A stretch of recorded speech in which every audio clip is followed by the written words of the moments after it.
inconfortable. Que se passe-t-il lorsque l'ambition cesse de servir l'homme et que l'homme commence à servir l'ambition? Pause 2. Certaines traditions juives anciennes décrivent les bâtisseurs de Babel comme des hommes entièrement absorbés par leur projet. Le travail ne s'arrêtait jamais. Les briques devaient monter sans interruption.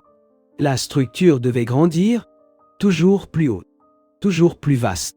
Et selon certaines interprétations rabbiniques, le but initial finit par disparaître. Le projet continua d'exister uniquement pour se nourrir lui-même, comme si plus personne ne se souvenait réellement de la raison pour laquelle la tour était construite. Il y a quelque chose d'étrangement moderne dans cette image, car de nombreuses sociétés tombent dans le même cycle. Produire, s'étendre, grandir, accumuler, sans jamais s'arrêter pour demander « Dans quelle direction allons-nous ?» Pause 2. Peut-être que Babel est aussi une histoire sur la vitesse. Lorsque tout grandit trop vite, l'être humain commence à perdre sa capacité de réflexion. Au sens.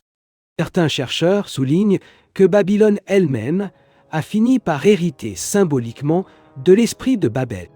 Des siècles après l'épisode biblique, Babylone devint l'un des plus grands empires du monde antique. Riche, puissante, impressionnante. Ses murailles étaient considérées comme presque imprenables. Ses jardins suspendus entrèrent dans l'histoire comme l'une des merveilles du monde antique.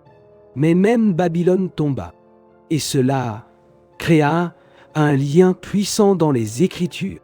Le symbole de l'orgueil humain finit lui aussi par être vaincu par le temps. Oppose. Hans.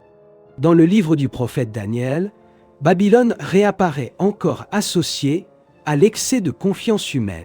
Le roi Nabuchodonosor contemple sa ville et déclare « N'est-ce pas ici Babylone la grande que j'ai bâtie ?» Peu après, selon le récit biblique, vient sa chute, comme si les Écritures répétaient inlassablement le même avertissement. Lorsque l'homme croit avoir atteint un pouvoir absolu, quelque chose commence à se briser. Bonans.